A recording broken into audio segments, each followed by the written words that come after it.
مجلس کے مرحومین شہداء ملت جعفریہ حاضرین کی مرحومین سے پیار کرتے ہوئے ایک مرتبہ سورۃ الفاتحہ.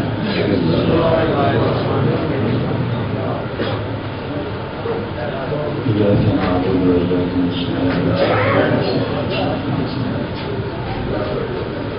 بسم الله الرحمن الرحيم.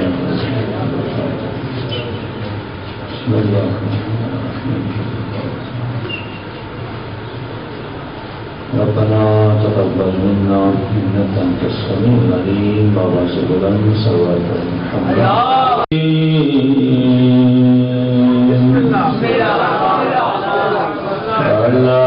الحمد لله رب العالمين.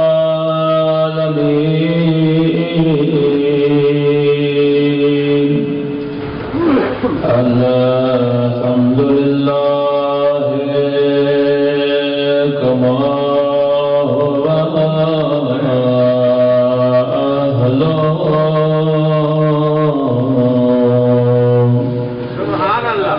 الصلاة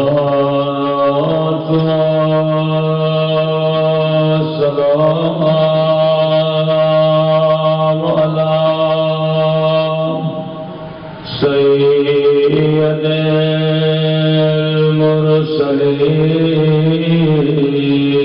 المرسلين وخاتم النبيين أبي القاسم محمد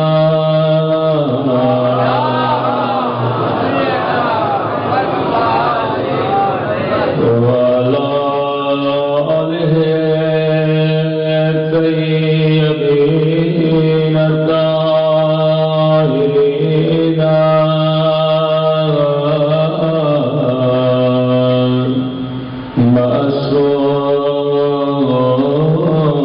معصومين. سفر کی دعائے امام زمانہ. اللهم كل وليك وجهدنا الحسان صلواتك عليه وعلى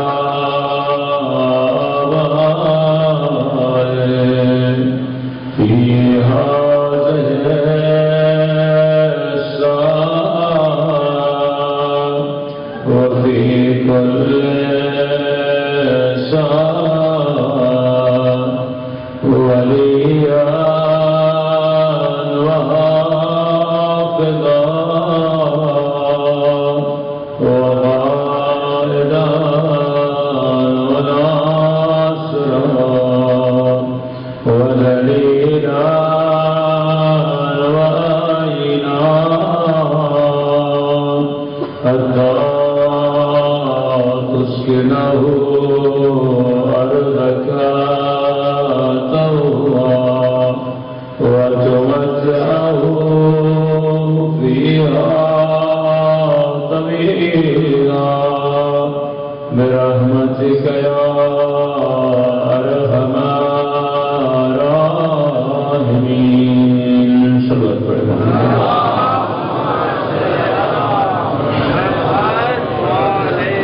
بسم الله الرحمن الرحيم. رب اشرح لي صدري ويسر لي أمري واحلل عقدة من لساني يفقهوا قولي. أما بعد فقد قال سبحانه وتعالى في محكم كتابه المجيد وفرقانه الحميد وقوله الحق وهو أصدق الصادقين. بسم الله الرحمن الرحيم. والعصر إن الإنسان لفي خسر إلا الذين آمنوا وعملوا الصالحات. صلوات محمد.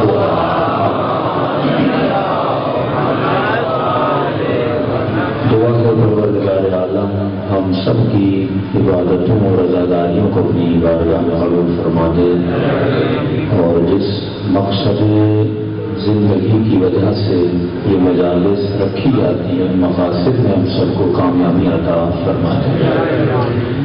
قرآن مجید کا بہت ہی مشہور اور معروف سورہ، ہر مسلمان تقریباً اس سورے کو جانتا ہے، جس میں خدا ابتدا ایک قسم سے کر رہا ہے کہ والعصر، مجھے قسم ہے عصر کی۔ کچھ مفسرین نے لکھا کہ کہیں پر خدا قسم کھاتا ہے والفجر، مجھے قسم ہے فجر کی۔ کہا فجر وقت کا ایک خاص حصہ ہے، عصر بھی وقت کا ایک خاص حصہ ہے۔ فجر کی قسم کھائی، عصر کی قسم کھائی۔ فجر وہ وقت کا حصہ ہے جو بہت جلدی گزر جاتا ہے،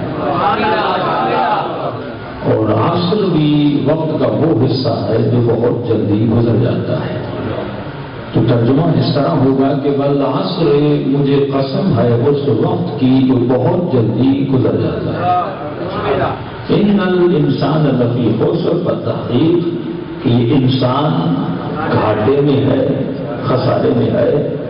الا الذین آمنوا وعملوا الصالحات، ہاں وہ کامیاب ہیں جو ایمان لے کر آئے، اور صرف ایمان لے کر نہیں آئے، اس ایمان کے ساتھ عمل صالح بھی انجام دیا۔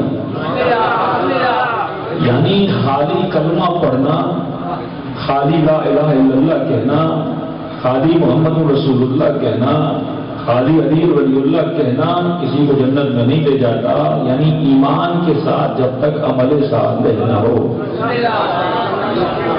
تب تک انسان کے سامنے جنت کے راستے نہیں کھلتے۔ تین چیزوں کو سمجھنا بہت ضروری ہے۔ ایک ہے عصر کو سمجھنا، وہ وقت جو بہت جلدی گزرتا ہے، کہ مولا کا لقب بھی ہے امام العصر، عصر کا امام۔ مولا سے پوچھا مولا یہ جو وقت ہے جو بہت جلدی گزر جاتا ہے، اس کی قسم خدا نے کیوں کھائی ہے؟ تو مولا فرماتے ہیں جوان سے پوچھو زندگی کیسے گزری، کہے گا خواب کی طرح گزر گئی۔ بوڑھے سے پوچھو زندگی کیسے گزری، کہے گا خواب کی طرح گزر گئی۔ فرمائیے دنیا کی زندگی خواب کی طرح گزر جاتی ہے، تو اللہ کہہ رہا ہے انسان جو زندگی خواب کی طرح گزر جاتی ہے، اس زندگی کے لیے اپنی ابدی زندگی کو کبھی تباہ و برباد نہ کرنا۔ مولا ہم کیا کریں؟ فرمایا الا الذین آمنوا، ایمان لے کر آؤ، اور اس کے ساتھ جو عمل الصالحات، اور ہمارے سادے انجام دو۔ یہ ایمان ہے کیا؟ قرآن کی آیت ہے کہ یا ایھا الذین آمنوا آمنوا، اے صاحبان ایمان، ایمان لے کر آؤ۔ خود کہہ رہا ہے صاحبان ایمان، لیکن پھر خود ہی کہہ رہا ہے کہ ایمان لے کر آؤ۔ یعنی ابھی تک تمہارا ایمان تمہارے دلوں میں اترا نہیں ہے۔ میں اس کو اس طرح سمجھانے کی کوشش کروں گا کہ ہم شیعہ گھر میں پیدا ہوئے تو ہم نے کلمہ علی ولی اللہ پڑھا، اور وہ شیعہ گھر میں پیدا نہیں ہوا، اس نے کلمہ علی ولی اللہ نہیں پڑھا۔ اب اگر میں شیعہ گھر میں پیدا ہو کر علی کا کلمہ پڑھ رہا ہوں یا شہادت ولایت دے رہا ہوں، اس میں میرا کمال کیا ہے؟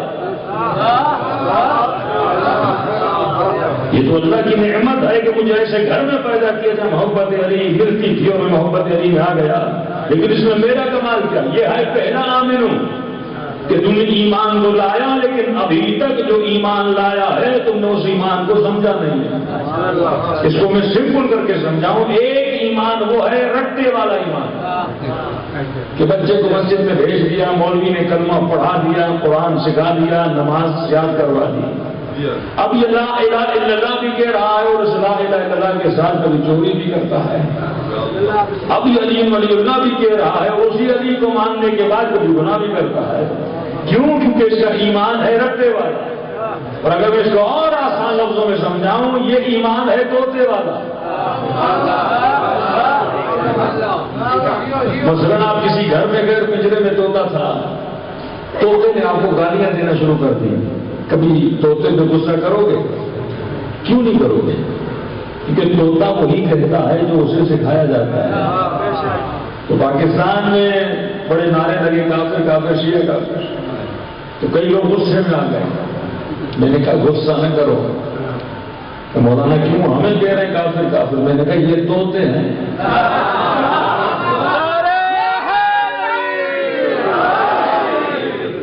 طوطوں پہ کیسا غصہ؟ ان کے مدرسوں میں طوطا پروری ہوتی ہے، یہ عقل نہیں سکھاتے، یہ رٹا لگواتے ہیں۔ ان پورے مجمع سے ایک بندے کو لا کے کھڑا کر دو، کیوں کافر کہہ رہے ہو، اسلام کی بنیاد کیا ہے، ایمان کی بنیاد کسی کو نہیں پتا، میں کہہ رہا ہوں کیونکہ مجھے سکھایا گیا ہے۔ تو اس اسلام سے خدا تجھے بچانا چاہتا تھا جس اسلام میں تجھے طوطا بنایا جاتا۔ علی طوطا نہیں بنانا چاہتے تھے، علی تجھے سلمان بنانا چاہتے تھے، علی تجھے ابوذر بنانا چاہتے ہیں، جو انسان لوگوں کی بھیڑ میں چل جائے اور یہ نہ سوچے کہ میں کہاں جا رہا ہوں، وہ کبھی بھی ہور نہیں بن سکتا۔ اگر ہور بننا چاہتے ہو تو اپنی فکر کو استعمال کرنا ہوگا۔ یہی قرآن ہے اور سورہ ہم اسی قرآن میں پڑھتے ہو کہ نہیں پڑھتے ہو؟ تو کون سا مسلمان ہے جو کہے میں نماز پڑھتا ہوں پر سورہ ہم نہیں پڑھتا؟ اگر مسلم ہو تو نماز میں سورہ ہم پڑھنی پڑے گی، اور جس نماز میں سورہ ہم نہیں وہ نماز نہیں ہے۔ اور اسی سورہ ہم کی آیت ہے کہ ہر مسلمان 5 وقت کی نماز میں تقریباً دن میں 10 مرتبہ اس آیت کو پڑھتا ہے کہ اہدنا الصراط المستقیم۔ ترجمہ اے خدا مجھے صراط مستقیم دکھا یا چلا یا باقی رکھ، لیکن یہ دعا کس چیز کی ہے؟ ہدایت کی دعا ہے۔ اہدنا ہمیں ہدایت دے، صراط مستقیم کی ہدایت دے۔ شیعہ بھی نماز پڑھے تو یہ جملہ کہے، سنی بھی نماز پڑھے تو یہ جملہ کہے۔ ذرا اور آگے جاؤں، جب حسین نماز پڑھ رہے تھے وہ بھی یہی جملہ کہہ رہے تھے، اور جب یزید کے لشکر میں نماز ہو رہی تھی تو شمر بھی کہہ رہا تھا اہدنا الصراط المستقیم۔ تو ایک بندہ وہ ہے جو صرف لفظ ادا کر رہا ہے، لیکن میں کہیں سوال کر سکتا ہوں کہ اور بھی جب نماز پڑھ رہا تھا تو اپنے خیمے میں کہہ رہا تھا اہدنا الصراط المستقیم، اور شمر جب نماز پڑھ رہا تھا وہ بھی کہہ رہا تھا اہدنا الصراط المستقیم۔ پروردگارا جب شمر نے دعائے ہدایت کی، اسے ہدایت نہیں ملی، یہ اہدنا کہنے کے بعد بھی قاتل حسین بن رہا ہے، اور جب اہدنا الصراط المستقیم کہہ رہا ہے یہ اہدنا کہنے کے بعد ناصر حسین بن رہا ہے۔ پروردگارا دونوں نے دعائے ہدایت کی ہے، لیکن ایک دعا کرنے کے بعد قاتل بن رہا ہے، دوسرا دعا کرنے کے بعد ناصر بن رہا ہے۔ فرمایا دونوں میں ایک فرق ہے، شمر صرف ذکر کر رہا تھا اور ذکر بھی کر رہا تھا ساتھ میں فکر بھی کر رہا تھا۔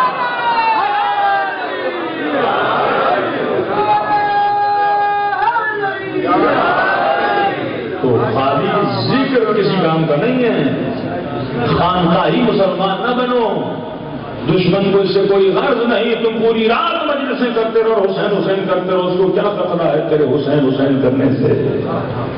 دشمن کو خطرہ ہے فکر حسین سے، کہیں اس جوان کے اندر حسین کی فکر نہ آ جائے۔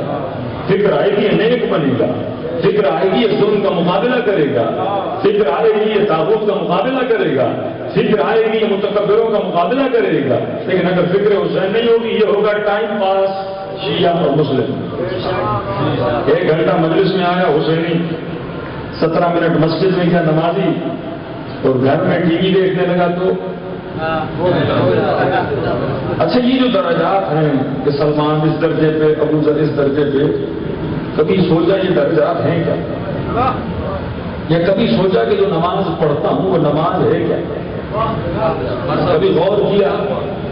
اسی لیے فرمایا تفکر الساعہ، کچھ ترجمہ کرتے ہیں 1 گھنٹے کا سوچنا، بعض لوگ فرماتے گھنٹہ نہیں، جس طرح کہتے ہیں امام زمانہ کی دعا میں فی هذه الساعہ وفی کل ساعہ، اس گھنٹے نہیں، اس گھڑی اور ہر گھڑی۔ التفکر الساعہ، ایک گھڑی کا سوچنا، ایک لمحے کا سوچنا 70 سال کی عبادت سے افضل ہے، کیونکہ سوچ تجھے انسان بناتی ہے۔ زندگی گزار دینا کمال نہیں ہے، مکھی گھوم رہی ہے یہ بھی زندگی گزارتی ہے، گدھا دیکھتے ہو وہ بھی زندگی گزارتا ہے، بھینس چراتے ہو وہ بھی زندگی گزارتی ہے، ہاں ایک چونٹی زمین پہ چلتی ہے نا یہ بھی زندگی۔ اب کسی کی زندگی 7 دن ہو یا 100 سال ہو یا 60 سال ہو، زندگی گزارنا کمال نہیں ہے، زندگی تو حیوان بھی گزار دیتا ہے۔ اور میں یہ 3 دن کے بعد وہ پھر خوشاب واپس آیا، ہاں میرے لال کیا کیا؟ کہ بابا وہاں میں نے ایک اچھی ہوٹل کا ارینج کیا، وہاں پہ میرا 3 دن، کتنا خرچہ آیا؟ 30,000 خرچہ آیا۔ ابھی تک باپ سن رہا ہے کہ ٹھیک ہے 30,000 ہاں 30,000 تو کوئی بات نہیں. 3 دن کھانا وانا کھایا 10,000 خرچہ آ گیا. گاڑی نہیں تھی, میں نے کرائے پہ گاڑی رکھی تھی, اس کو بھی 10-20,000 خرچہ آ گیا. چائے پانی یہ وہ کچھ پیا سب کچھ خرچہ آ گیا. اچھا یہ بتا بیٹا ڈیل ہوئی کہ نہیں؟ جس مقصد کے لیے تو گیا تھا وہ ڈیل تھی. اس نے کہا بابا ڈیل آخری دن ہونی تھی, صبح کو ڈیل کرنے والا آیا تھا لیکن مجھے نیند آ گئی. تو باپ کہے گا اے بدبخت 1 لاکھ بھی تو گوا کے آیا اور ڈیل بھی کر کے نہیں آیا. ایک طرف دوسرا بیٹا گیا, اس نے بھی 1-1.5 لاکھ خرچہ کیا اور اس نے باپ کو بتایا اور باپ نے کہا ڈیل ہوئی کہ نہیں ہوئی. اس نے کہا بابا 20-30 لاکھ کی ڈیل ڈن ہو گئی. اب باپ کو غم نہیں ہوگا کہ اس نے 1.5 لاکھ خرچہ کیا. کیوں خرچہ کر کے اس نے کم از کم 20 لاکھ کی ڈیل کی ہے. اب علماء فرماتے ہیں کہ اللہ نے تیرے اوپر بڑا خرچہ کیا ہے. اللہ نے اس بندے پر بڑا خرچہ کیا. قرآن کہتے ہیں سخر لکم ما فی السماوات و ما فی الارض. اے انسان یہ چاند, یہ سورج, یہ قندیل, یہ شمس و قمر, یہ سب کچھ میں نے تیرے لیے بنایا. یہ جتنی نعمتیں دیکھ رہے ہو کس کے لیے بنائیں؟ تیرے لیے بنائیں. 32 دانت دیے فری میں, 2 کڈنیاں دی فری میں, دل پمپ کر رہا ہے فری میں, گندم کا 1 دانہ ڈالتا ہے 100 دانے کر کے باہر نکالتا ہوں فری میں. نہ پانی تیرا, نہ ہوا تیری, نہ گندم تیری, نہ مٹی تیری, سب کچھ کس کا ہے؟ میرا ہے. میں تجھے فری میں دیتا ہوں. اور کسی نے کہا کہ مولانا صاحب آنکھیں کمزور ہو گئی, اینک بڑی مہنگی ہے. تو اللہ کہتے اتنے سال فری میں آنکھیں دی تھی, قدر ہے. ہاں جوانی میں گھٹنوں بڑے صحیح تھے لیکن بوڑھا ہو گیا, چلا نہیں جاتا. اب تھوڑا روڈ اور لوہا ڈلوا کے آؤں. جب اس نے فری میں دیے تھے احساس کا, دانت گر چکے ہیں, ڈاکٹر بڑے 1 دانت کے مجھ سے 8-10 ہزار لے رہے ہیں. اللہ نے کہا میرے 32 تجھے فری میں دیے تھے. میری دنیا میں فری میں آکسیجن لے رہے, ہاسپٹل میں ایڈمٹ ہو جاؤ, مشین لگاتے ہیں, 1 دن کے تجھ سے ہزاروں روپے لیے جاتے ہیں. تم نے فری میں میری آکسیجن دی. میں نے تیرے اوپر کتنا خرچ کیا. بڑا عجیب جملہ معصوم کا فرما. اللہ کہتا ہے سخر لکم, اے میرے انسان, اے میرے بندے, میں نے ہر شے کو تیرے لیے مسخر کیا. یہ چاند, یہ سورج, یہ زمین, یہ قندیل, یہ شمس و قمر, سب کچھ تیرے لیے بنایا. اس کائنات میں ایک چیز ہے جسے میں نے اپنے لیے بنایا ہے, وہ تیرا وجود ہے. اے میرے بندے, میں نے تجھے اپنے لیے بنایا. میں نے کتے کو تیرے لیے بنایا, بھینس کو تیرے لیے بنایا, پوری کائنات کو تیری خدمت کے لیے بنایا تھا. لیکن اے میرے بندے, میں نے تجھے اپنے لیے بنایا. اب یہ بندہ جب مر جائے گا, خدا کہے گا ڈیل کی کہ نہیں؟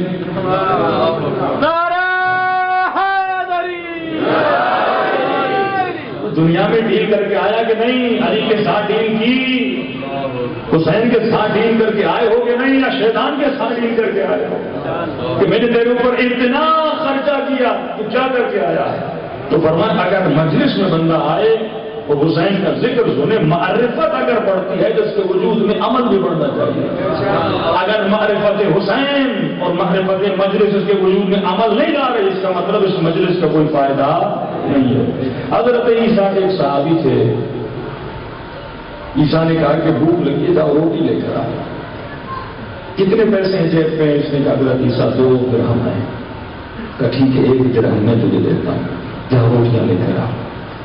روٹیاں لینے گیا اور پوچھا روٹی کتنے کی؟ پتا چلا 1 درہم کی 1 روٹی. اس نے 3 درہم دیے, 3 روٹیاں لی. راستے میں آنے لگا اور سوچنے لگا, ارے 2 درہم تو میرے تھے, 1 درہم عیسیٰ کا تھا, تو 2 روٹیاں کس کی ہوئی؟ میری ہوئی. 1 روٹی کس کی ہوئی؟ عیسیٰ کی. اب سفرے پہ جائیں گے تو میری روٹی کھا جائے گا. اس لیے وہاں پر باتیں, کنجوس کبھی علی والا نہیں ہوتا. جب مرد کی صفات مولا بیان کرتے نا, فرمایا مرد وہ اچھا جو سخی, عورت وہ اچھی جو کنجوس. کنجوس مرد نالی کو اچھا لگتا ہے, نہ بیوی بچوں کو اچھا لگتا ہے. سخی مرد علی کو بھی اچھا لگے, بیوی بچوں کو اچھا لگے. کہ مولا مرد سخی کی, عورت کا سخی ہوگا تو بیوی بچوں کو خوش رکھے گا, کپڑے لے کر دے گا, کھانے پینے کی چیزیں لے کر دے گا. لیکن کنجوس ہوگا, صرف مال کو جمع کرتا جائے گا, جمع کرتا جائے گا. کہ مولا عورت کے لیے کیوں کنجوس ہے؟ کہ اگر یہ سخی بن گئی تو اس کو فقیر بنا دے گا.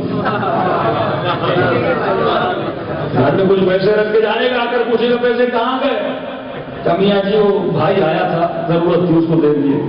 کل کہے گی بہن آئی تھی, اس کمی عورت کے لیے اچھا یہ کنجوس ہو, یا مرد کے مال کو بچا کے رکھے اور مرد کے لیے اچھا ہے یہ سخی ہو, یہ کنجوس تھا. اسی لیے ہمارا موقف ہے کہ نبی کی صحبت اگر کسی کو نبی کی صفات میں نہ ڈھالے وہ صحبت کسی کام کی نہیں ہے. اگر علی کا صحابی ہے تو صفات علی ہے کہ نہیں ہے؟ اگر حسین کی مجلس میں آتا ہے حسین کی صفات لے کر گیا ہے کہ نہیں گیا؟ کنجوس تھا.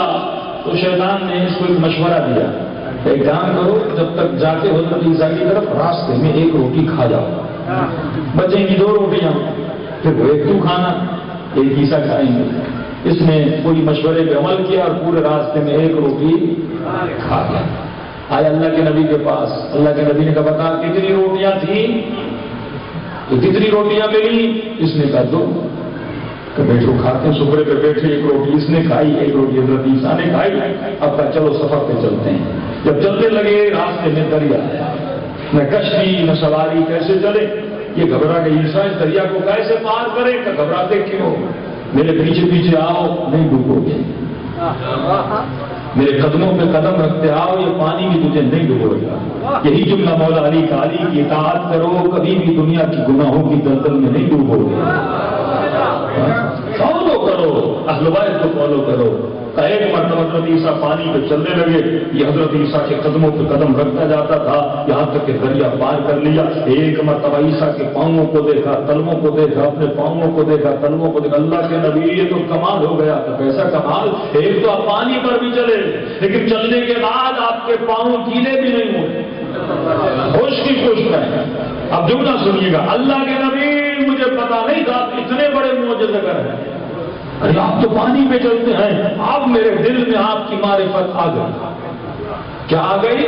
معرفت کیا پیدا کرتی ہے؟ عمل. اگر معرفت آئے, خیبر سنو, خندق سنو, فضیلت علی سنو, اور سننے کے بعد عمل نہ ہو, یہ معرفت کسی کام کی. اس نے کہا اللہ کے نبی معرفت آ گئی, آپ تو بہت بڑے نبی ہیں. کہ معرفت آ گئی؟ ہاں. تو بتا روٹیاں کتنی تھیں؟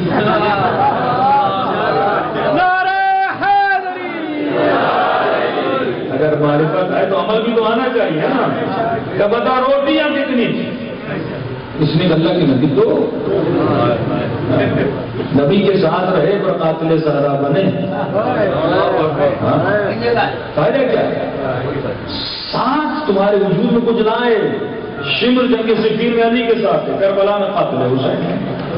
اس کا مطلب علی کی صحبت اس کے وجود میں اثر نہیں ڈال رہی کیونکہ عمل نہیں تھا. یہاں معرفت اور معرفت کے بعد فوراً میرے وجود میں عمل آنا چاہیے. کہ بتا روٹیاں کتنی؟ اس میں اللہ کے نبی 2 تھے. یہ بتا دو کہ آپ بار بار کیوں پوچھ رہے؟ کہ نہیں معرفت پڑی. تو میں نے کہا شاید کچھ بتاؤ. کہ نہیں اللہ کے نبی روٹیاں 2 تھی. تو چلو آگے, سفر آگے بڑھا. ایک جنگل میں پہنچے, شام ہو گئی. اس نے کہا اللہ کے نبی بھوک لگی. حضرت عیسیٰ نے ایک ہرن دوڑتا ہوا جا رہا تھا, اشارہ کیا. ہرن آیا, نبی کے قدموں میں بیٹھا, سب کو خود جھکایا. عیسیٰ نے چھری چلائی, بسم اللہ کر کے ذبح کیا. گوشت کو بھونا, دونوں نے کھایا. کھانے کے بعد حضرت عیسیٰ نے ہڈیوں کو جمع کیا. جمع کرنے کے بعد اس ہرن کی کھال کے اندر ڈالا اور کہا قم بإذن اللہ, کھڑا ہو جا اللہ کے اذن سے. اس نے عالم تعجب میں دیکھا جو مر چکا تھا, کھا لیا تو اس کی ہڈیوں پہ پھر گوشت چڑھنے لگا. اس نے اللہ کے نبی جو کھایا تھا وہ کیا تھا, جو گوشت چڑھا وہ کیا تھا؟ کہ یہ معجزہ ہے کہ اللہ کے نبی اب تو آپ کی معرفت بڑھ گئی. ارے آپ پانی پر بھی چلیں, اب تو مردے کو بھی زندہ کریں. کہ معرفت آگے کہاں گئی؟ تو بتا روٹیاں کتنی تھیں؟ معرفت ہے تو عمل بھی تو ہو. خالی واہ واہ واہ واہ کرتے رہو اور عمل ہو ہی نہ. اتنی جتنی واہ واہ علی کو کرتے ہو کوئی ایسا عمل کرو ایک واہ واہ علی بھی تجھے کرے. ہمیشہ ایک جملہ کہتا ہوں, کہاں یا علی کہنا اور کہاں علی کے ساتھ رہنا. یا علی کہنا بڑا آسان ہے پر علی کے ساتھ زندگی گزارنا بڑا مشکل ہے. کیا بتا روٹیاں کتنی تھی؟ اس نے اللہ کے نبی اتنی بار کیوں پوچھ رہے؟ میں بتا چکا روٹیاں 2 تھی. معرفت بڑی ہے نا, میری معرفت بڑھ رہی ہے. ٹھیک ہے کوئی بات نہیں, آگے چلو. آگے سفر جاری و ساری رکھا. ایک پہاڑ آیا, پہاڑ پہ چڑھنے لگے. تھک کے ڈوب کے جب اس پہاڑ پہ بیٹھے، اس کی نگاہ 3 اینٹوں پہ پڑی، تینوں اینٹیں سونے کی۔ اس نے کہا اللہ کے نبی آپ معجزے پہ معجزہ کرتے جا رہے ہیں، وہاں پانی پہ چلے، پھر ہرن کو کھایا، زندہ کیا، ارے اپنے فقیر تھا، اینٹیں آپ کی وجہ سے مل گئی، تینوں سونے کی اینٹیں، ارے میں تو کروڑ پتی بن گئے آپ کے صدقے میں۔ اللہ کے نبی کا ذرا ٹھہر گیا، دیکھ اینٹیں ہیں 3، روٹیاں تھیں 2۔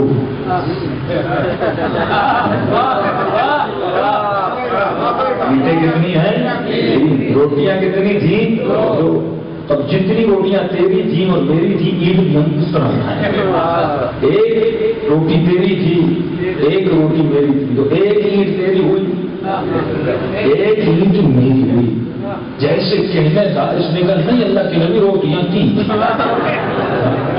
مسئلہ یہ ہے کہ بھوک لگی تھی، ایک روٹی میں نے راستے میں کھا لی تھی، تو لہذا 2 اینٹیں میری ہوئی۔ کہ ابھی تک کہہ رہا تھا 2 روٹیاں تھیں، سونے کو دیکھ کر تم نے سچ اگل لیا، کہ ایک کام کر 3ری اینٹ بھی رکھ لے، لیکن آج کے بعد میرے ساتھ کو چھوڑ دے، مال پرس کبھی نبی کے ساتھ نہیں چل سکتا۔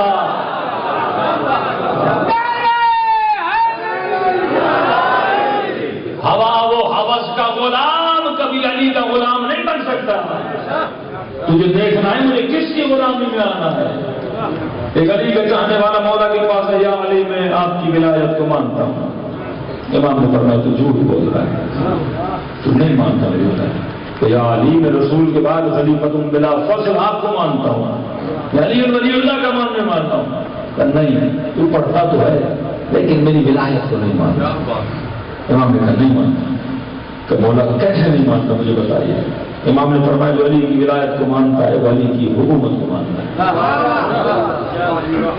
تو اس نے عالم تعجب میں کہا مولا جب آپ کی حکومت ہے ہی نہیں تو کیسے مانا؟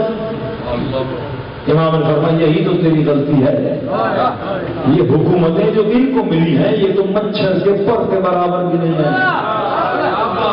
یہ حکومت تھوڑی ہے، حکومت تو یہ ہے کہ ہم پانی پر چلیں، پانی زمین بن جائے، مردے کو ٹھوکر مارے مردہ زندہ ہو جائے، کنکر کو بولے تو کنکر کلمہ پڑھنے لگے، چاند کو اشارہ کرے چاند کے تو ٹکڑے ہو جائیں۔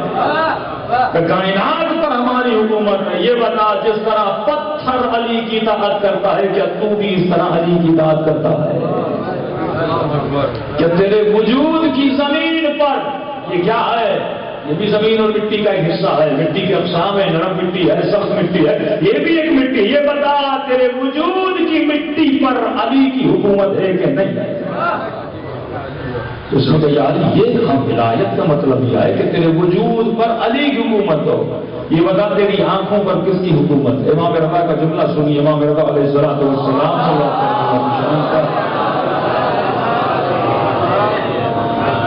مولا فرماتے ہیں کہ مولا آپ کا شیعہ کون ہے؟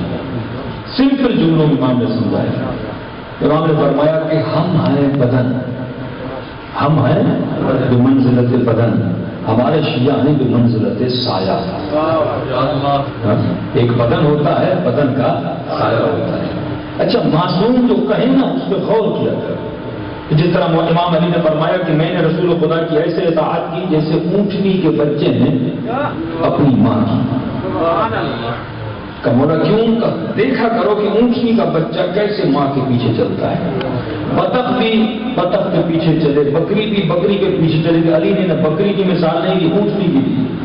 کہ غور سے دیکھا کرو بکریاں جب بکری اپنی ماں کے پیچھے چلتی ہے تو کبھی دائیں کبھی بائیں، بطخ جب چلتی ہے تو کبھی ادھر کبھی ادھر، لیکن اونٹنی کو غور سے دیکھا کرو جہاں جہاں اس کی ماں کے قدم ہوتے ہیں وہاں وہاں وہ اپنا قدم رکھتی ہے۔ اس طرح میں نے علی کے سلمان تو نے علی کی اطاعت کیسے کی؟ جہاں جہاں علی کے قدم تھے وہاں وہاں سلمان کا سر تھا۔ یہ اطاعت اب امام رضا فرماتے ہیں کہ ہم آئے بے منزلت بدن اور ہمارے شیعہ ہیں بے منزلت سایہ۔ کیوں امام نے کہا سایہ؟ کیونکہ سایہ اپنا ارادہ نہیں رکھتا۔ اور سایہ اپنا ارادہ نہیں رکھتا۔ بدن کھڑا ہوتا ہے تو سایہ کھڑا ہو جاتا ہے، بدن بیٹھتا ہے تو سایہ بیٹھ جاتا ہے، بدن سوتا ہے تو سایہ سو جاتا ہے۔ فرمایا ہمارے شیعہ اپنا ارادہ نہیں رکھتے، وہ اہل بیت کے ارادوں کو دیکھتے ہیں۔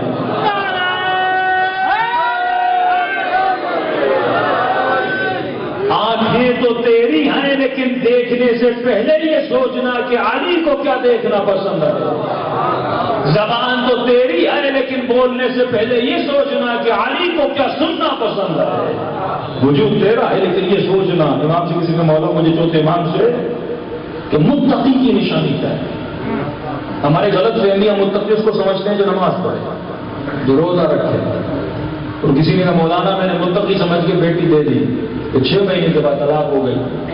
میں نے کہا تم نے کیا دیکھا تھا؟ آپ کی مجلس میں سنا تھا کہ شادیاں متقیوں سے کروا. میں نے کہا میں نے یہ کب کہا تھا نمازیوں سے کروا؟ میں نے کہا تھا متقی سے کروا. تقویٰ ایک بہت بڑا تصور ہے. نماز تو خوارج بھی پڑھتے تھے, قرآن کو تو پورے خوارج نے یاد کیا تھا.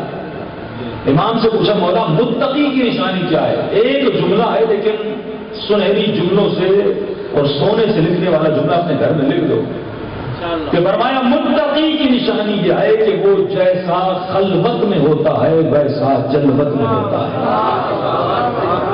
2 لفظ ہیں, خلوت جلوت. خلوت یعنی تنہائی, جلوت یعنی لوگوں کے سامنے. ابھی آپ جلوت میں ہیں. جب جلوت میں بیٹھتے ہو تو گالی نہیں دیتے ہو. اب اس مجلس میں بیٹھو نا, موبائل اٹھا کے گندی چیزیں نہیں دیکھو گے. یہاں بیٹھ کے گانا نہیں سنو گے. یہاں بیٹھ کے کوئی غلط کام. کیوں؟ کیونکہ ابھی کیا ہو, جلوت میں لوگ تمہیں دیکھ رہے ہیں تو اپنا بھی ادب کر رہے, لوگوں کا بھی ادب کر رہے ہو. اور میں متقی اور مومن وہ ہے جیسا جلوت میں ہوتا ہے ویسا خلوت میں ہوتا ہے. جیسا ابھی تو نے کہا ہے کہ جب بند کمرے میں جاتا ہے کہ وہاں پر بھی ویسا ہی ہوتا ہے. جب تجھے کوئی نہیں دیکھ رہا ہوتا ہے, کمبل اور رضائی کے نیچے ہوتا ہے, کہ وہاں پر بھی موبائل ایسے استعمال کرتا ہے جیسے لوگوں کے سامنے استعمال کرتا ہے. اگر تیرا خلوت اور جلوت ہے جیسا ہے تو سمجھ لے تو علی والا ہے. لیکن نہیں, اندر کچھ ہے اور باہر کچھ ہے. فرماتے یہ علی والا نہیں ہے. دوسری 2 نشانیاں بتائیں. فرماتے جس کو بھی بزنس کرنا ہے, کاروبار کرنی ہے, دوستی کرنی ہے, بیٹی کا رشتہ کرنا ہے, یہ 2 چیزیں دیکھا کرو. مولا کون سی چیز؟ ہمارا شیعہ اور ہمارا چاہنے والا, اس کے اندر ایک نشانی ہو گیا صدق فی الکلام. 6 امام سے کسی نے کہا کہ مولا آپ کا چاہنے والا زنا کر سکتا ہے؟ کہا ہاں. کہ شراب پی سکتا ہے؟ کہا ہاں. یہ گناہ دلواتا گیا؟ مولا کہتے رہے ہاں. سننے والا پریشان ہو گیا, امام کیا کہہ رہے ہیں؟ اس نے سوچا کہ اس کے ذہن میں جو گناہ بہت چھوٹا تھا نا وہ پوچھ لوں. کہ مولا آپ کا چاہنے والا جھوٹ بول سکتا ہے؟ کہ جیسے سننا تھا 6 امام کے چہرے کی رنگت بدل گئی. کہ میرا چاہنے والا جھوٹ؟ کہ مولا سمجھ نہیں آتی. میں نے کہا زنا, میں نے کہا شراب, آپ نے کہا کر سکتا, لیکن میں نے کہا جھوٹ بول سکتا ہے. آپ کے چہرے کی رنگت بدل. امام نے فرمایا جو جھوٹ بولے گا وہ سارے گناہ کرے گا, جو جھوٹ نہیں بولے گا وہ ان میں سے ایک بھی گناہ نہیں کرے گا.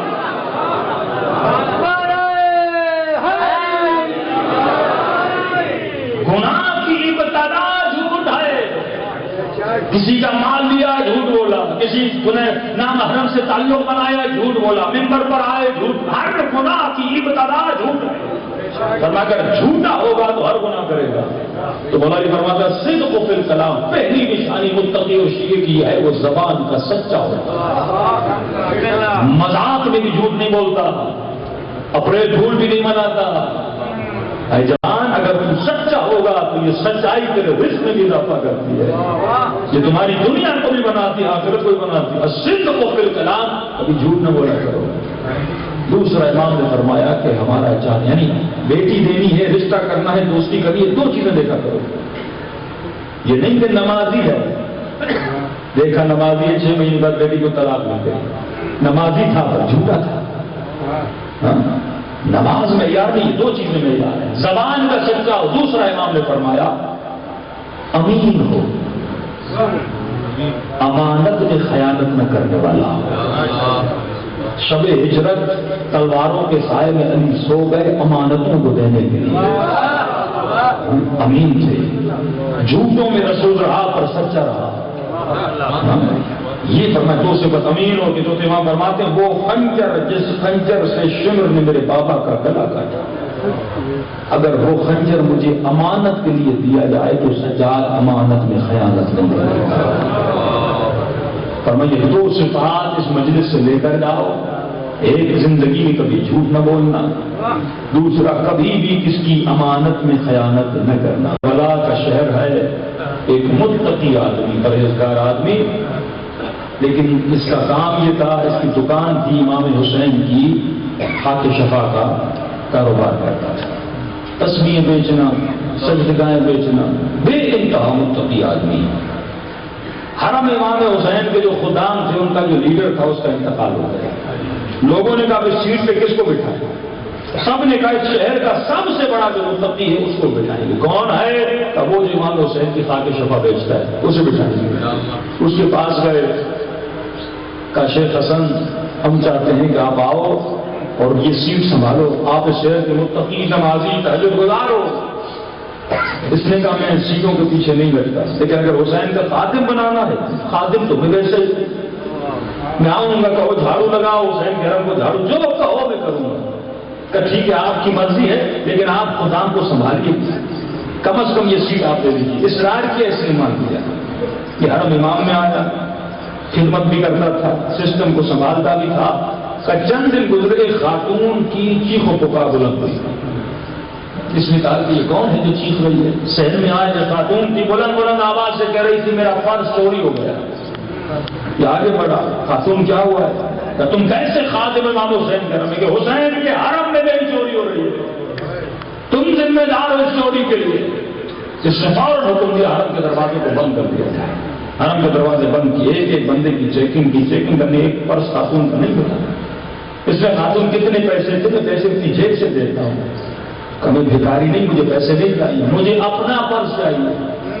تم کیسے حرم کو سنبھالنے والے ہو کہ حسین کے حرم میں چوری ہو گئی؟ اس نے کہا خاتون کتنے دن کربلا میں ہوں؟ اس نے کہا 15 سے 20 دن کربلا میں ہوں، اور مجھے پرس ملنا چاہیے، نہیں ملا تو میں تجھے بدنام کروں۔ یہ کہتا ہے ایک ہفتہ ڈھونڈا ادھر ادھر، لیکن خاتون کا پرس نہیں ملا۔ مولا حسین کے حرم میں گیا، 2 رکعت نماز حاجت پڑی، استغاثہ کیا، گریہ کیا، مولا عزت کا مسئلہ ہے، میں تو آ ہی نہیں رہا تھا یہ سیٹ لینے، مولا آیا ہوں، اس کی چوری ہو گئی، مجھ پہ الزام لگائی جا رہی ہے، مولا بتائیے کہیں نہ کہیں اس کا پرس مجھے مل جائے۔ تو یہ نماز پڑھ کے گھر گیا، رات کو خواب دیکھتا ہے، خواب میں دیکھتا ہے کہ حسین کا حرم ہے، میرے آقا کا حرم ہے، میرے مولا کا حرم ہے۔ اس حرم میں اور حرم کے صحن میں امام حسین کو دیکھتا ہے کہ مولا کے ہاتھ میں کرسی ہے، اور کرسی کو لے کر مولا صحن کے بیچ میں رکھتے ہیں، رکھنے کے بعد کرسی کے اوپر کھڑے ہو جاتے ہیں اور بلند آواز میں کہتا ہے لوگوں آؤ میں تجھے اپنے حرم کے چور کا نام بتاؤں، آؤ میں تجھے حسین کے چور کا نام بتاؤں کہ کون ہے جو حسین کی چوری کرتا ہے۔ کہ لوگ جمع ہو گئے کہ حسین نام لینے والے کون چور ہے؟ کہ جب میں مولا کے قریب گئے، مولا بتائیے کون چور ہے؟ حسین نے اس کی طرف اشارہ کیا، شیخ حسن کی طرف، کہا حسین کا اگر کوئی چور ہے تو یہ ہے۔ پریشان ہو، مولا میں نے تو پرس نہیں اٹھایا، میں نے تو کوئی چوری نہیں کی، میں نے زندگی میں چوری نہیں کی، اور حسین کہہ رہے یہ میرا چور ہے۔ امام نے کہا شیخ حسن مجھے یہ بتا کہ جب میں کربلا کی زمین پہ آیا تھا، میں نے زمین کربلا کو خریدا تھا کہ نہیں خریدا تھا؟ کہ مولا آپ نے خریدا تھا، آپ کی زمین ہے۔ کہ پھر تو نے مجھ سے اجازت لی، میری مٹی کو تو کیوں بیچ رہا ہے؟ کہ تو نے حسین سے پوچھ کے حسین کی مٹی بیچی ہے، یہ زمین میری ہے کہ نہیں ہے؟ اس زمین کو میں نے صرف ہبا کیا، وہ بھی اس شرط پہ ہبا کیا کہ قبیلے والوں یہ ہبا کر رہا ہوں، زمین پہ تم رہ سکتے ہو، لیکن شرط یہ ہے کہ جب میرا کوئی پیاسا ظاہر آئے اسے پانی پلا دینا، سفر میں تھکا ٹوٹا آئے اپنے گھروں میں اسے آرام کی جگہ دینا۔ کہ تو نے مجھ سے پوچھ کہ میرے گھر کی مٹی، اس کی سجدگاہیں بنائی، تصویر بنائی، اور تو بیچتا جا رہا ہے۔ کہ یہ سن رہا تھا کہ مولا واللہ مجھے علم نہیں تھا کہ مجھے یہ آپ کی مٹی بیچنی نہیں چاہیے تھی۔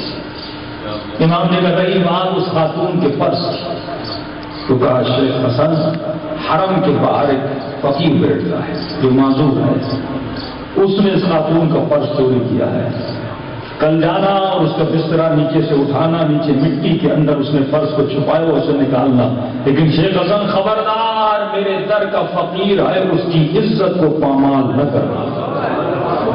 کتنی فکر ہے حسین کا. بس ایک جملہ کہنا کہ تو حسین کے در کا فقیر ہے, حسین رزق تجھے پہنچائیں گے, آج کے بعد میرے ظاہروں کی چوری نہ کرنا, عزت رکھ لینا حسین. کہتا نیند سے اٹھا روتا ہوا اس فقیر کے بسترے سے گیا, دیکھا فقیر نیند میں تھا, اس نے بسترا اٹھایا, نیچے سے مٹی ہٹائی اور پرس نکالا. پرس جیسے نکالا فقیر نیند سے اٹھ گیا, اس نے اس کے ہاتھوں کو پکڑ لیا اور ہاتھ جوڑ کے کہا میری عزت کو پامال نہ کر. اس نے کہا فقیر میں کون ہوتا ہوں تیری عزت کو پامال کرنے والا, حسین نے تو پہلے ہی تیری ضمانت کر دی. لیکن ایک جملہ کہا حسین نے کہ تو میرے در کا فقیر ہے, میرے ظاہروں کی چوری ہے. پرس جا کے اس خاتون کو دیا, دینے کے بعد شیخ حسن حسین کے نرم آیا. جیسے حسین نے کرسی رکھی تھی, اس نے بھی صحن کے بیچ میں کرسی رکھی اور کرسی پہ کھڑا ہو گیا. اے لوگوں آؤ میں تجھے بتاؤں کہ حسین کا چور کون ہے. اب سنو جملہ یہاں, ایک مرتبہ بندہ گناہ کرتا ہے, گناہ کی توبہ تب قبول ہوتی ہے جب تو اس کا ازالہ کرے. معصوم سے پوچھا, مولا میں نے جوانی میں گناہ کیے, بڑے گناہ کیے, مجھے کیسے پتا چلے کہ اللہ نے میری توبہ کو قبول کیا ہے؟ کا ایک نشانی, جوانی میں نشہ کیا, گناہ کیا, شراب پی, زنا کی, جو بھی گناہ کیا, حسین کی مجلس میں کریا کر کے توبہ کی, لیکن مجھے کیسے پتا چلے کہ میری توبہ قبول ہوئی ہے؟ اور میں ایک نشانی اگر تیرے وجود میں ہے تو سمجھو تیرے گناہوں کی توبہ قبول ہے, تو ہو رہا ہے. کہ وہ کون سی نشانی؟ ازالہ گناہ. ازالہ گناہ کیا ہے؟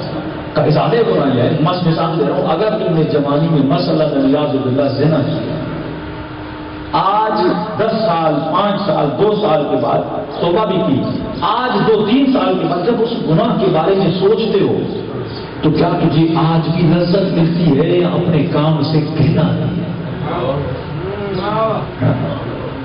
احساس کیا ہوتا ہے؟ اگر لذت مل رہی ہے ابھی تک اس گناہ کو سوچ کر تو سمجھو تیری توبہ ابھی تک قبول نہیں ہوئی. لیکن اس گناہ کو سوچ کر اگر نفرت ہو رہی ہے, اپنے اس کام سے گھن آ رہی ہے کہ میں نے کام کیسا کیا تھا, ایسی نفرت ہو جیسے اور کو اپنے کام سے نفرت ہوئی تھی. آنکھوں پہ پٹی باندھ کے یا ہاتھوں میں رسی باندھ کے حسین کے قدموں میں کہ رو رہا تھا, تو اور آنکھوں پہ پٹی کیوں باندھے؟ مولا کاش میں اندھا ہو جاتا, کبھی آپ کی آنکھوں میں ہاتھ ڈال کے نہ دیکھتا. اپنے عمل سے نفرت ہے. اور ہاتھوں میں رسی کیوں باندھے؟ مولا کاش یہ ہاتھ کٹ جاتے, کبھی آپ کے گھوڑے کی لگام کو نہ پکڑتے. ازالہ گناہ. کرسی پہ سوار ہوا, کہ لوگوں آؤ میں تجھے حسین کے گنہگار کا پتہ, چور کا پتہ سن. کہ شیخ حسن کون ہے؟ کہ میں چور ہوں حسین. شیخ حسن کو متقی کو بڑے ہوا, دیکھو اپنی عزت کو پرواہ نہیں ہے, اس کو پرواہ یہ ہے کہ حسین میری عزت کریں, پرواہ یہ ہے کہ آخرت بنے. کہ حسین کا خواب میں آئے تھے, میرے آقا نے بتایا تو چور آئے. کہ لوگوں میں نے اتنے سال حسین کی مٹی بیچ کے اپنا گھر بنایا, اب جسے معاف کرنا ہے وہ معاف کر دے, جس سے مجھ سے پیسے لینے ہیں پیسے دے دے. اس شیخ نے اپنا گھر بیچا, دکان بیچی, سب کچھ بیچ کے بعد خدا میں دیا, نیا کاروبار شروع کیا. تو جب مجلس حسین میں آتے ہو, خود کو آئینے میں دیکھو کہ میرے اندر وہ کون سی عادت ہے جو میرے امام زمانہ کو بری کرتی ہے. ایک جملہ میں حجت کر کے بولتا ہوں کہ سیدہ فاطمہ کا ایک جملہ ہے میری آقا ذاتی کا, کہ بابا میں تب تک جنت میں نہیں جاؤں گی جب تک میرے حسین کے عزادار نہیں جاتے. تو کبھی کبھی لوگ بی بی کی اس جملے کو مس یوز کرتے ہیں, کہ بی بی نے کہہ دیا جو کرنا ہے کرو. لیکن اگر وہ تم سے محبت کرتی ہے تو تیرے دل میں بھی تو محبت ہونی چاہیے. بندہ کبھی اپنے محبوب کو تکلیف نہیں دیتا, یہ تو جانتے ہو نا. علماء فرماتے جب میدان محشر میں بی بی کھڑی ہوگی, ایک ہاتھ میں حسین کا خون بھرا کرتا ہوگا, دوسرے ہاتھ میں حسن کے جگر کے ٹکڑے ہوتے. اور یہ بھی تو جانتے ہو نا اس بیوی کا پہلو ٹوٹا ہوا ہے. تو اگر اس بیوی سے عقیدت ہے تو ایسا کام نہ کرنا جو دشمن نے کیا تھا کہ 8 گھنٹے زینب کو دربار میں کھڑا رکھا۔ عمل ایسا بنا کے جانا کہ سیدہ کو زیادہ دیر کھڑا ہونا نہ پڑے، ایسے نیک بن کے جانا کہ فوراً تو جنت میں چلا جائے۔ فرمایا ہمارے دشمنوں نے ہمیں غم دیے، تو چاہنے والا ہے، تو ہمیں خوشیاں دے۔ میرے چوتھے امام فرماتے ہیں کثرت سے میرے بابا حسین کو سلام کیا کرو۔ ہمیں سلام کی بڑی کم عادت ہے، یہاں تک کہ عاشورہ کے دن ایک دوسرے کو سلام کرنے سے پہلے میرے بابا کو سلام کیا کرو۔ کہ مولا اتنا کیوں بولتے ہیں کہ بابا کو سلام کرو، بابا کو سلام کرو، کہو السلام علی الحسین وعلی علی ابن الحسین وعلی اولاد الحسین۔ مولا کیوں؟ فرمایا کیوں کہ عاشورہ کے دن لوگوں نے میرے بابا کو سلام دے دیا۔ میرا حسین، میرا غریب بابا ترس گیا تھا کوئی ایک آئے میرے بابا کو سلام۔ اس نے آنے کم مولا کیوں؟ کیا مسلمان کو سلام نہیں کرتا ہے، لیکن میرے بابا کو اس دن کسی نے مسلمان سمجھا کیونکہ زینب کو پتھر مار کے کہتے تھے یہ باغی کی بہن ہے۔ بی بی فرماتی تھی پتھر مارنے مارو لیکن میرے حسین کو باغی نہیں کہو، حسین نبادی۔ عائشیو تیرا سلام میرے بابا کے دل کو ٹھنڈک پہنچاتا ہے، دلوں کو کربلا لے جائے۔ اور سلام کریں اپنے آقا حسین کو۔ اگر کسی کو سلام نہیں آتا، حسین تو سب کو آتا ہے نا، تو لفظ حسین کو بلند آواز سے پکاریے گا۔ آج امام زمانہ کو پرسہ دینے آئے ہیں۔ علماء فرماتے ہیں کہ مشہور ہے کہ سجاد 40 سال ہوئے، کہا ایک اور امام ہے جو سجاد سے بھی زیادہ ہوا ہے، کون ہے؟ کہ 1000 سال گزر گئے ابھی تک امام زمانہ ہو رہا ہے۔ وصیت امام، نصیحت امام ہے کہ عائشیو جب آنکھوں میں آنسو ہونا سب سے پہلے اپنے لیے دعا نہیں کرنا، میرے ظہور کی دعا کرنا کہ خدا میرا ظہور کرے تو اس ظالم سے بدلہ لوں جس نے میری اماں زہرا کی تسلیوں کو توڑا۔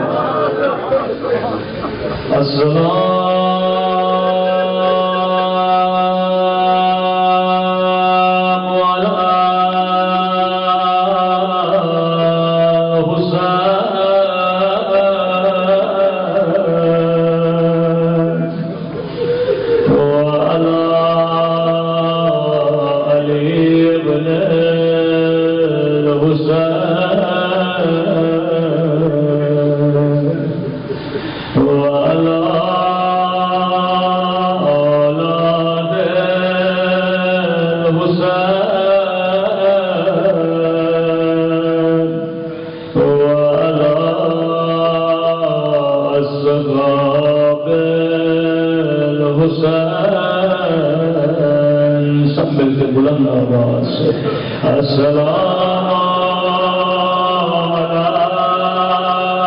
الحسین وعلی علی ابن حسین کی صدا بلند ہو وعلی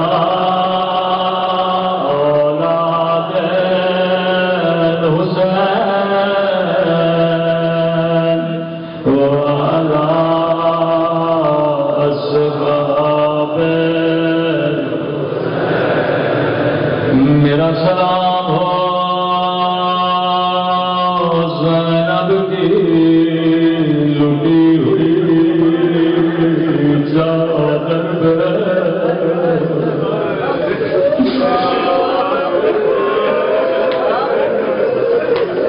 علیو یہ سلام میرے سلام نہیں ہے، امام زمانہ کے سلام ہے جو زیارت ناحیہ میں کر رہے ہیں۔ فرمایا میرا سلام ان خشک ہونٹوں جن پہ ظالم چھڑی مار رہا تھا، میرا سلام ان کلائیوں جنہیں پس گردان بات گیا، اگلا سلام بڑا درد بھرا سلام ہے. فرمایا میرا سلام ان رخسار پہ جن کا رنگ بدلتا رہا. یہ نہیں کہا جن کا رنگ بدل گیا، بلکہ کہا جن کا رنگ بدلتا رہا. کبھی شمر کے تماچوں نے رنگ کالا کیا، کبھی ظالم کے تماچوں نے رنگ میرا. فرمایا دادا تو پانی روتا ہے، لیکن تیرا امام زمانہ خون روتا ہے. اے مومن تو سن کے برداشت نہیں کرتا، پر میں نے اپنی آنکھوں سے دیکھا ظالم نے میری پھوپھی کی چادر چھینے میری سکینہ کو تماچے مار. کسی نے جو امام سے کہا مولا شمر کی سکینہ سے کیا دشمنی تھے، بڑا 4 سالہ بچی کو کون مارتا. امام نے فرمایا دشمنی سکینہ سے نہیں تھی، یہ ظالم جانتا تھا زینب سکینہ سے بڑا پیار کرتی، میں سکینہ سے بڑا پیار کرتا ہوں. جب بھی زینب کا دل دکھانا تھا یہ سکینہ جو تماچے مارتا.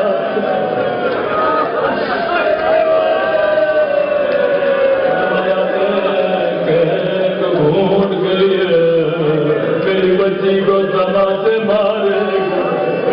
عائشیو جب بھی پانی پیو میری بچی کو یاد کیا کر.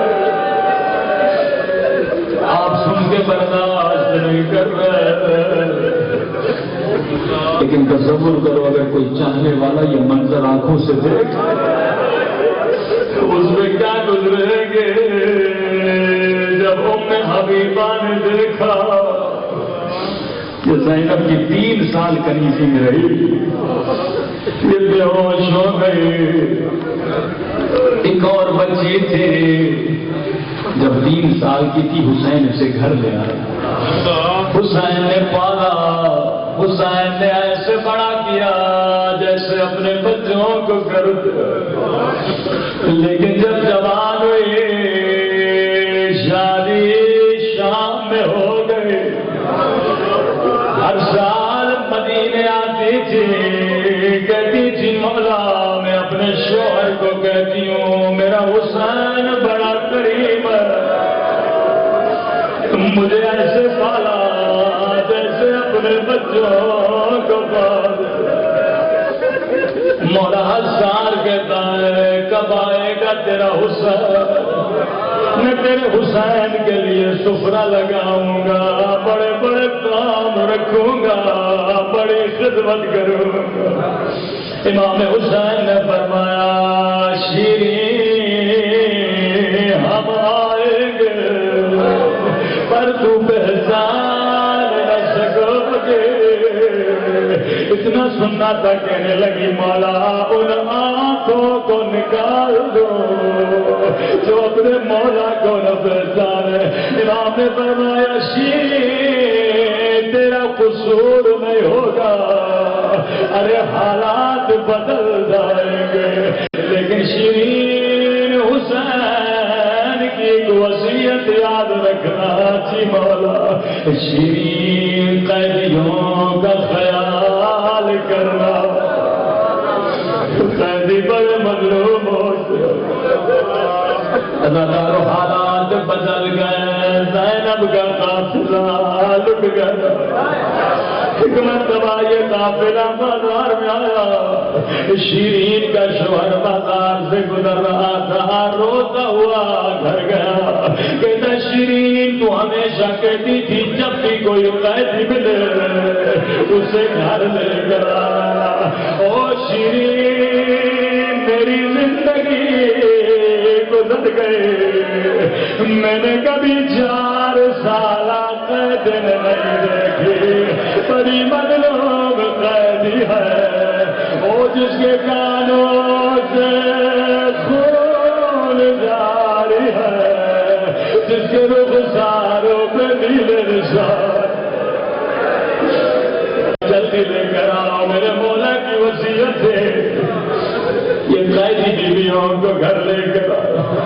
شیری نے جلدی جلدی سے سسرا لگایا, پانی رکھا.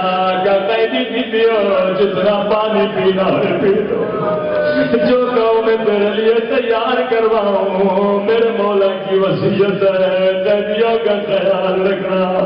قیدی بیویوں نے کہا مومنا ہمیں پانی نہیں چاہیے, ہمیں کھانا نہیں چاہیے. اے مومنا ہم بڑے مظلوم ہیں. ایک دن میں ہمارے گھر سے 18 لاشیں نکلی ہے, وہ کسی نے رونے نہیں دیا.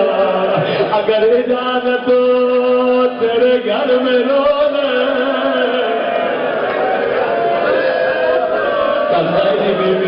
جتنا رونا ہے رو لو, میں تجھے نہیں روکوں گی. یا اجازت کا ملنا تھا. ایک مرتبہ قیدی بیوی اٹھی, بڑا درد بڑا بہن کیا, رو کر کہنے لگی اے علی اکبر کے پیاسے بابا, اے علی اکبر کے غریب الوطن بابا. جیسے اکبر کا نام آنا تھا, شیری نے کہا قیدی بیوی چپ ہو جا, اکبر میرے مولا کے بیٹے کا نام ہے. اللہ اکبر میرے بچے قربان کر دے. قیدی بیویاں بیٹھ گئی. شیری تیرا گھر ہے, اجازت نہیں تو نام نہیں لیں گے. نہیں قیدی بیوی کوئی اور نام لے کے بیان کرو.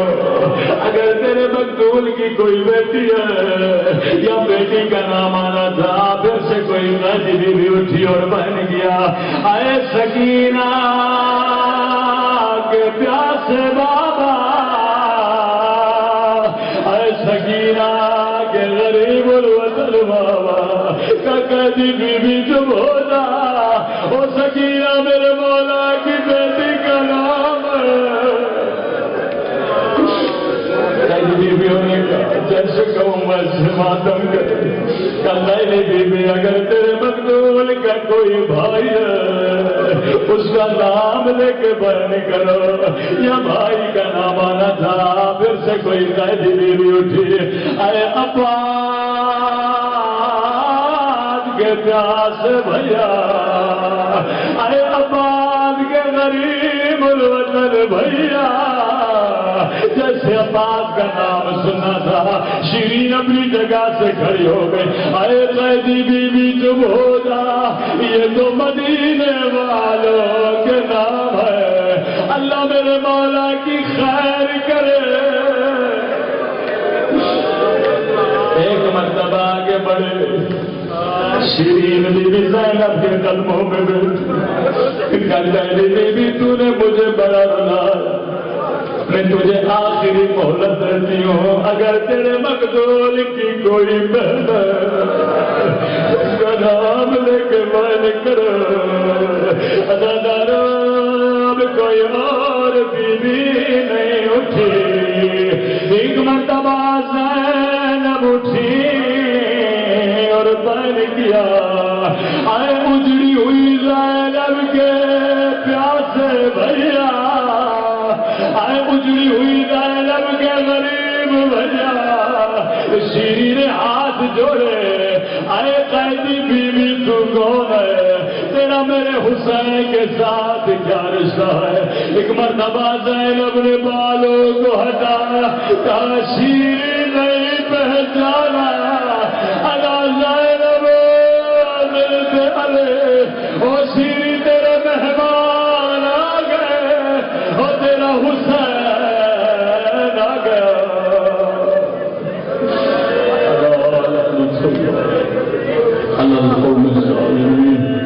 پروردگار جس سیدہ سکینہ کی یتیمی کا واسطہ، بی بی زینب کی لٹی ہوئی چادر کا واسطہ، ہمارے مولا اور آقا امام کا ظہور فرما، ہم سب کو مولا کے اعمال و انصار میں شریک فرما، ہم سب کو صغیرہ کبیرہ گناہ معاف فرما، اے خدا ہم سب کو زبان ذاکر عطا فرما، بدن صابر عطا فرما، دل شاکر عطا فرما، عقل سالم عطا فرما، بانیان مجلس کی پریشانیوں کو دور فرما، ذکر کو اپنی بارگاہ عالی میں قبول فرما، ربنا تقبل منا انک انت السمیع العلیم۔